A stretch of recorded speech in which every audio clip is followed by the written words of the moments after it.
Gal papuoli šiandien į pagundimus, nuodėmė gundo ir galvoji, kaip tai įveikti.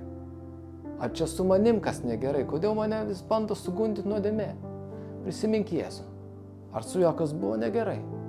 Prisimink jį dykumoje, gi jį irgi gundė piktasis. Bet Jėzus pasipriešino tam pagundimui ir šiandien tai mums pavyzdys, kad ir mes turim pasipriešinti pagundimui. Jums tekęs pagundimas tai yra tik žmogiškas, bet Dievas ištikimas, jis neleis jūsų gundyti daugiau nei jūsų jėgos leidžia, bet kartu su pagundimu duosi ir išeiti, kad sugebėtumėt jį atlaikyti. Dievas ištikimas, jis neleis gundyti daugiau nei tu gali pakelti. Ir toliau, ką sako, duoda ir išeiti. O kokia išeitis? Vėl prisiminkim Jėzų dykumoje. Jėzus pasipriešino velniui piktajam su Dievo žodžiu.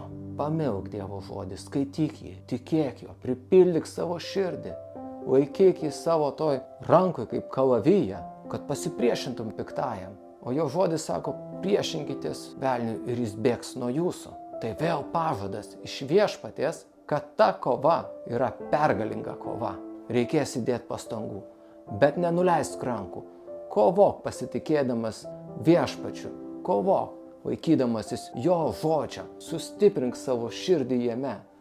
Ir kai ateis pagundimai, tu turėsi jėgų pasipriešinti, nes Dievas duoda tų jėgų mums, kad mes nugalėtume ir liktume pergaliai prieš nuodėmę.